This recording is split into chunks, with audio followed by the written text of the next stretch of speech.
Thanks to everyone who have subscribed. If you have not, please do. And thanks for coming out here. I really appreciate you. Why does Buhari want to weaken governors? Good morning, good afternoon, good evening, wherever you are. Well, my people, if you've been following us, you will know that we've been reporting regarding the power of anatomy that Buhari intends to give to judiciary system, legislations, and local government, people.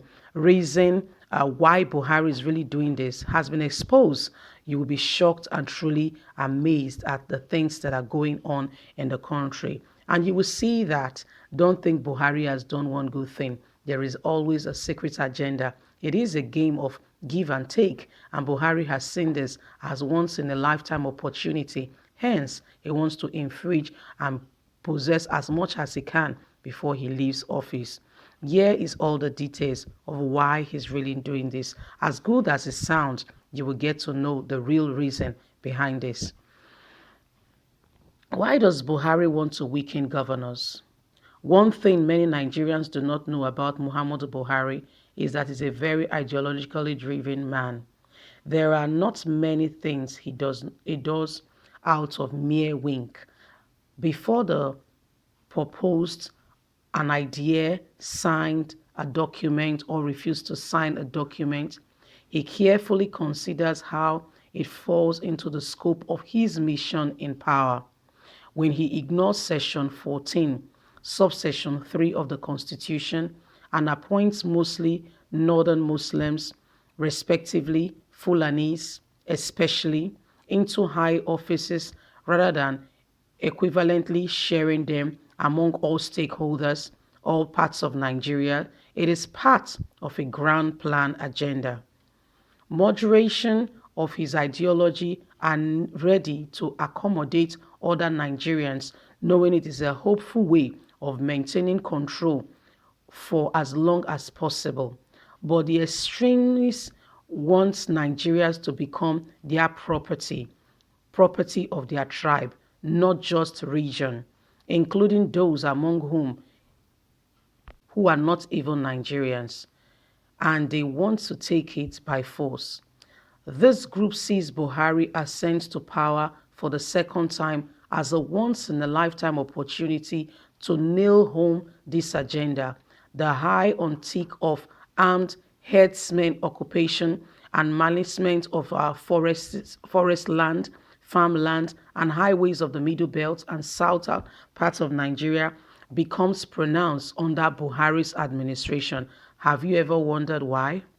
In a view of the foregoing, let us ask ourselves what Buhari really wants to achieve with his recent executive order seeking the direct allocation of funds to the local government councils and State House of Assembly, SHAS,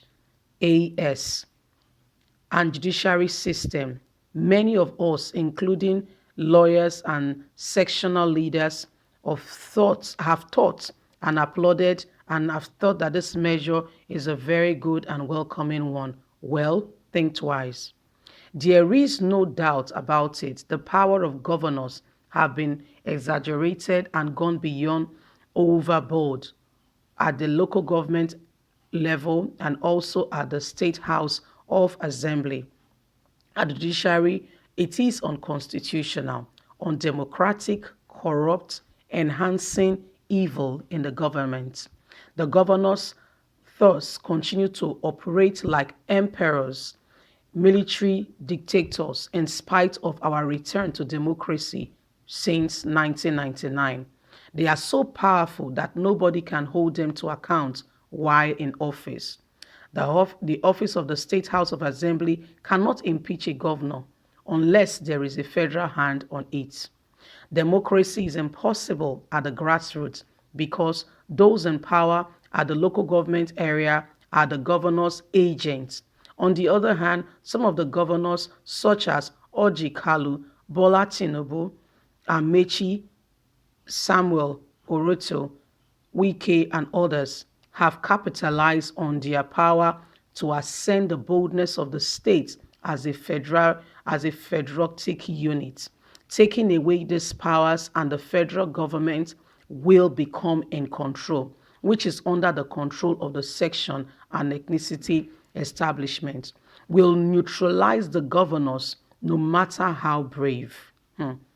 Could Tinubu have survived President Olusegun Obasanjo's onslaught when the former was the governor of Lagos without his full grip on the local government, on the State House of Assembly and the judiciary system? Never. Could Wike have succeeded in the second term bid in Rivers amidst massive military and police might mounted against him if he had simply slipped down? Never. Before we continue to clap for the independence of this state's arms of government, let's consider this. With this freedom, the local government chairman, speakers of House of Representatives, and chief judges will acquire some level of independence. They will begin to resist governors and things will fall apart.